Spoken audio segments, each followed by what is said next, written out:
Hello everyone, we're back at it with Flipping Down the House, featuring Natalie and Sharvin Keshavarznia, professional home flippers.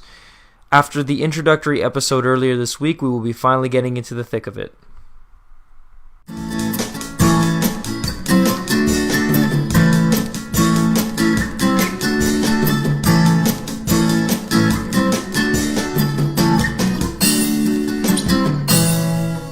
Let's get into a little bit about how you started to go about flipping a house. So the first part you listed was you search for a house, you got to find the location, the price, the size, and the style of the house. So let's start off. How do you go about searching for a house? Like, what are some steps you take as a real estate agent? Do you drive around or? No, I go on my system called Matrix that we use as a Realtor, and I search location as key. So I know neighborhoods in St. Catharines really well. Why? Because you're from? I grew up in St. Catharines. Okay. So those neighborhoods I know. So location's key, price point's key. Also, I look at the pictures online to see what kind of work the house needs before I even book the showing for us to go see it. Yeah, that's an intricate part of the whole process, is because you can really get overwhelmed with the amount of inventory or the amount of visions that you can kind of create. Oh, we can flip here, we can flip here, we can flip here. But being able to not spend your days looking for homes, but have a criteria or a system set up where you're able to narrow things down. And if you're going to see a house, you've already done so much homework. You're 50% there of making your decision. Yeah, you're almost walking in just to verify a couple things, and you know the price and the offer that you're going to make before we really even step in. Yeah, so that's part of that's the first part anyway. Usually when we go to a flip, yeah, we already know our numbers 100%.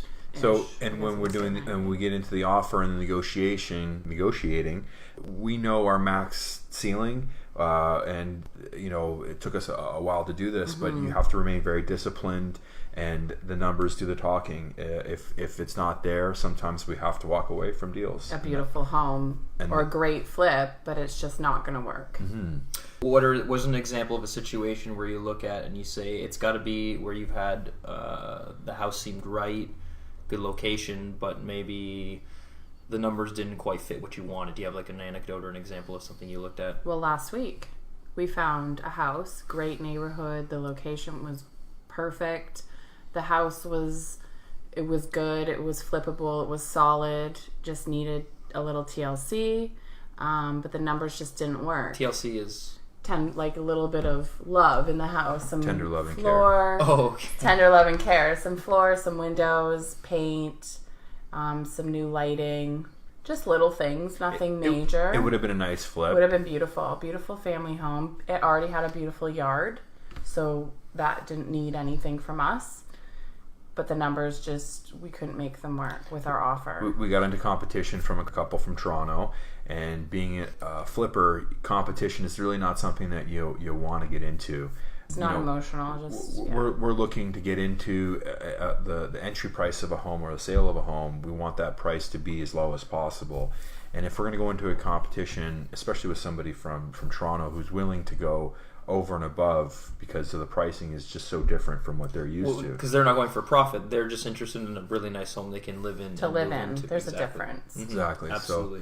So yeah, and we ended up losing on the house, but yeah, it just happens. Mm-hmm. Well, if I may ask, what percentage profit do you expect to turn on a house once you buy before you renovate? It all depends, really. I mean, we have a business model that we like to stick to because to flip a home, there's a lot of risk involved. There's a lot of money that has to be brought to the table to have the opportunity to generate the income or the profit. Mm-hmm. But in terms of what do we expect, it's really tough to nail. Depends how long it's going to take. Exactly, yeah. There's a lot of factors that really kind of, dictate. Time being one, budget being one, carrying costs being one. So the more money we have to put in at the start and in the budget for renovations, the more we would like to make. So that's really what dictates. Do you have a range of percentage, though, that's something that you look for? Vary like 20% to 60%? Is it that big of a range? Yeah, it's really hard to give you the percentage, but to give an example, if we're going to allocate say $100,000 of funds towards one project, if it's going to be a 4-month to 6-month project, we're going to look to make at least a $50,000 profit draw off that project. Okay, so it's almost like $10,000 per month that you're Right. working on it. I Yes, see. Okay, so that's for that type of project. Yeah, that makes sense then. Okay, so is there a certain type of style you look for when you're looking at a houses? Like you try maybe for smaller, for something bigger, or does it not matter whatsoever? Not really. It's not really a style that we look for. It's really, we check out layout. Can we change the layout? Do we have to change the layout? We're very familiar with the bungalow in the north end We of are. St. Catharines. It's the main type of style of home. Flipped apartments, studio apartments. Those are fun. Done a A lot of few different back splits, different Do you styles. find those are more, I don't know if feasible is the right word, but something that they're more practical. So it's easy to go into an apartment as opposed to a 3,000 square foot house and renovate everything, or that's old and needs. It's much easier to do with smaller homes or where you could make it really nice in a reasonable period of time, and that way you can sell it. Is that something that you Yeah, well, square footage plays a huge part because that dictates how Mm-hmm. much money you're going to spend. Apartments do have their benefits and their pros and cons. To touch up on that a little bit, the pros for an apartment, the square footage is small, the exterior is really spoken for, the roof, and that's part of the whole complex, so you don't really have that to worry about. But some of the cons would be the logistics is a bit challenging in an apartment to get material up to a certain apartment, parking. There are some drawbacks, but we had a lot of fun doing the apartments downtown. The designers are Natalie and worked with architect to do some of the structural thing. So Natalie worked really hand in hand with them, and we came up with the raw industrial look. And Natalie used barn doors and natural lights and Scandinavian more style. really cool color schemes, and really some of our best work I think in the last has been in the downtown St. Catharines in the old buildings. Okay, but you're talking about the St. Paul Street one, right? Yes. The Yes. one where your photographer was 146 St. Paul. 146. No, it was a very beautiful layout from the pictures I saw. It was really, really well done. But we're actually gearing up to do a very similar project Across the street. across the street. Yeah, we got into a building, and there's 3,000 square feet above The Powwow building. the restaurant right now. It's Bistro. called- Yeah, Taste so That's Taste where it is. Bistro now. Taste Bistro. So you go to the location of the house and you see if it is what the information sheet says it is. Now, have you ever had problems where you go and you see, or how often I should say, do you have issues where you go and it's very misleading? Because sometimes when you're marketing a house, you're marketing something. You might maybe not fudge it, but you'll make it look better than it is. Have you ever had those kind of problems with a home? Well, usually after I've checked everything out as a realtor, the reason why we go is to actually check the structure of the home, which you can't see through the pictures. Foundation, roof, air conditioner, furnace, the age, the windows, the age of the windows. What do you check for in the foundation, if you don't mind me asking? Cracks, moisture, any signs of water accumulation, mold, those type things. To answer your question, it's not likely that you see very often that things are misleading, but we don't take anything for granted. It's a major investment. To do our job well, we need to make sure that we're getting the right product, and we do a pretty thorough inspection. We have a team. It's mostly structure that we're looking at, but no, not misleading. Not misleading. So you don't have issues. Well, for example, when you look at the windows, what are some things you look for in a window? Like each individual thing, what do you look for? What needs to be replaced, what doesn't. So that will dictate So how do you know if a window's too old or not, for example? There's several ways, but the easiest way is age. Windows do have a life, and There's sometimes a date. some of the older, especially anything made in the 80s or in past has a date on it. But if you're going into really old windows, they're not going to be R-rated and have any insulation value. So they're The seal. the weather transfers very easily. But newer windows can also fail, and how you tell for that is that there's a fog or a moisture buildup within the window planes, and no matter how much you wipe it, it won't come off, and that's a telltale sign that your windows are failing. So let's go to the next one, which is a furnace. Typically that has something to do with age, right? But is there something you can inspect in a furnace to see if it's older, other than just the fact that the owner says, well, it's this many X number of years old? Yes. First of all, the age, and there is several types of furnaces. You have high efficiency furnaces, medium efficiency, low efficiencies, natural gas, you have electrical. So really you need to narrow down what type it is, and then from there, the furnace been maintained? Serviced. Has it been serviced? Has it the ducts or the filters been changed and maintained over the years? There are tail signs. So you can tell. Signs, okay. Yeah. Now, in your experience, you find Niagara homes. Is there something about the location of Niagara homes? I know some homes, for example, closer to the escarpment, have issues I've heard of where they sink a bit more into the ground. Have you noticed that as much in the north end? Have you seen that a lot in St. Catharines? What's your experience with these kinds of things? Well, we owned one on the escarpment on Woodside. Did you notice? Yeah. So you're absolutely right. Yeah. Certain areas of St. Catharines, there's a lot of differences. Certain neighborhoods have a lot of clay, which makes the dirt extremely hard. So over time, the houses can settle. They start to crack. They move. So there's all sorts of different, and more areas are prone to certain things. Does that affect necessarily your decision to flip? Like, let's say you prefer the north end because it's not as prone to that, maybe, as opposed to the escarpment. So that's part of the whole location thing. There are certain neighborhoods that we don't like to go near, because they are prone. But you mentioned the escarpment. There are lots of neighborhoods that are at the bottom of the escarpment, and it takes on a lot of rain, and takes certain systems that need to be maintained and utilized, so it takes the water away from the homes. Sometimes homeowners don't properly maintain them, and they directly interfere or jeopardize the structure of the home. So we don't like to get into some of those neighborhoods. The south end is fine, though. It's just you have to make sure that system's there. Yeah. Or you can afford to put it in. There are a lot of beautiful homes, and Gorgeous. a lot of people build homes in a lot of different areas. I mean, you see people build in sides of mountains. But you just need to take the proper precautions and maintain the homes in certain ways. So that's part of the thing you look at in location is if it's a location that might have structural issues due to the inclement weather.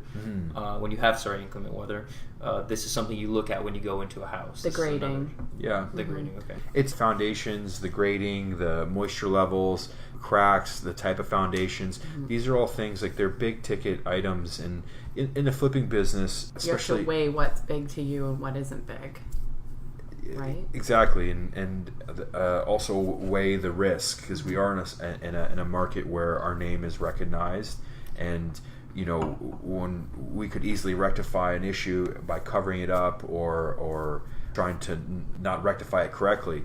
But sooner or later, that problem will surface again, and our names would be attached to it. So that's something that we process and deal with on every project.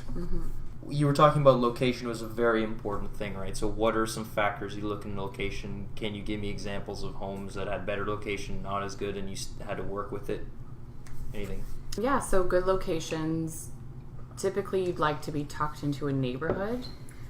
You can be on a busy street, but you just have to make sure that it's going to work for you or work for the new buyer. We like to see public transportation close by, stores, Schools. Schools, shopping, grocery stores. I love homes with a good walking score, being able to just walk and have a park or paths near you. The lake is a huge draw. If you can be near the lake, there's great path systems for both riding and walking. Typically, we look for a family neighborhood. Unless we're doing apartment style, then in more downtown. Just really depends. What about student housing? Have you ever considered renting to students, or is that kind of something you stay away from? No, we have. We've had more student rentals in the past than we do now. We do have... And we flipped them. And we flipped them, yeah.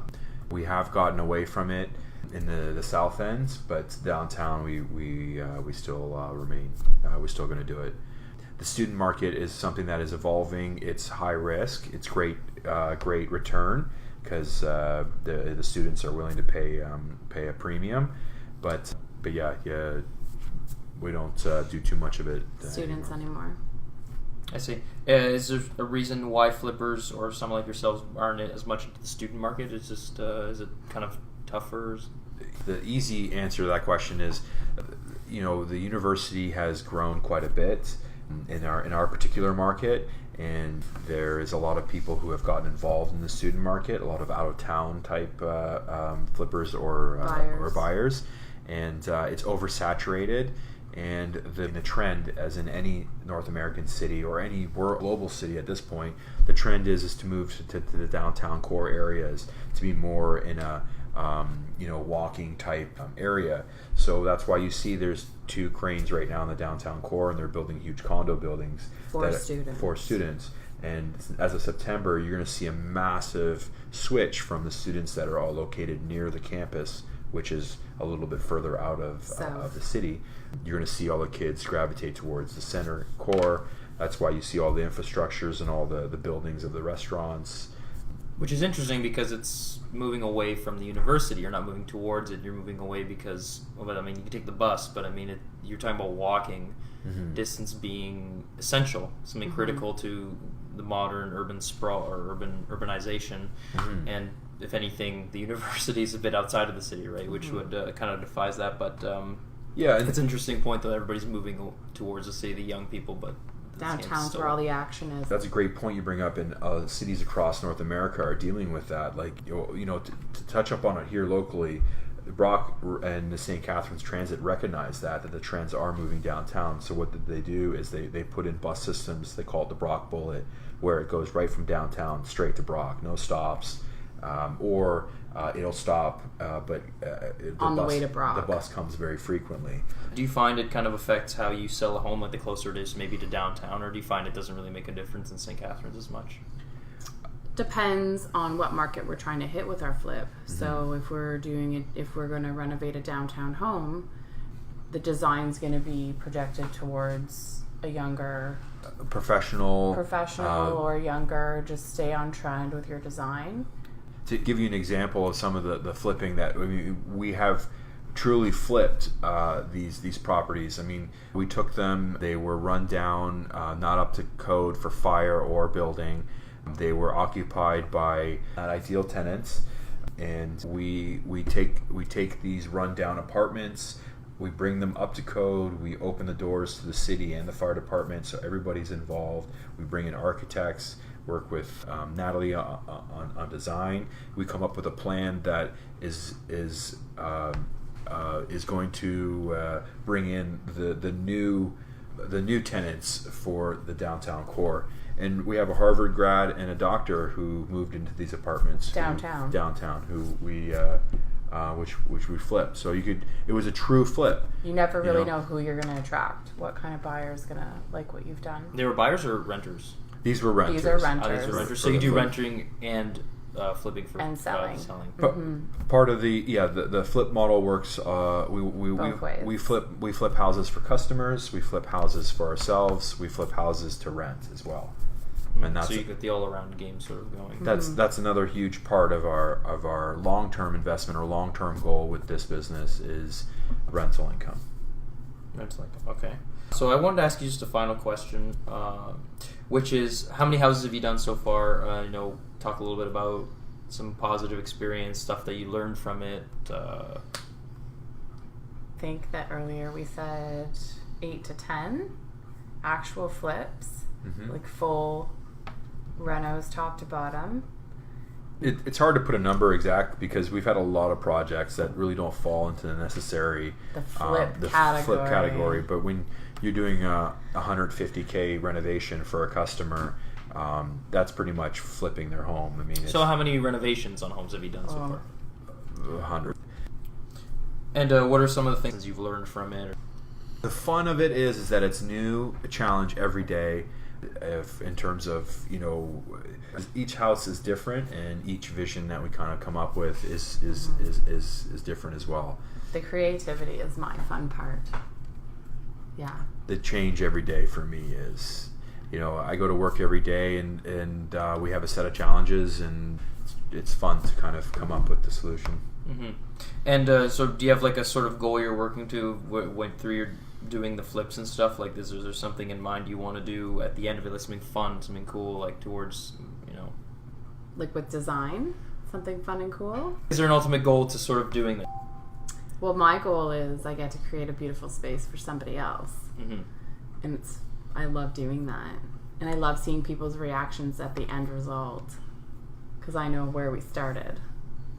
Yeah, and I think that's part of the beauty of what it is. I mean, we're taking something that, maybe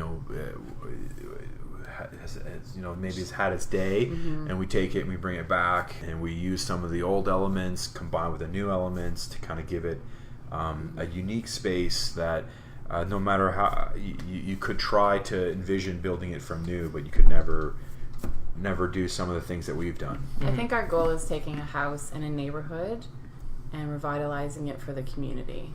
Mm-hmm. Great point, because that's exactly why we came back to St. Catharines.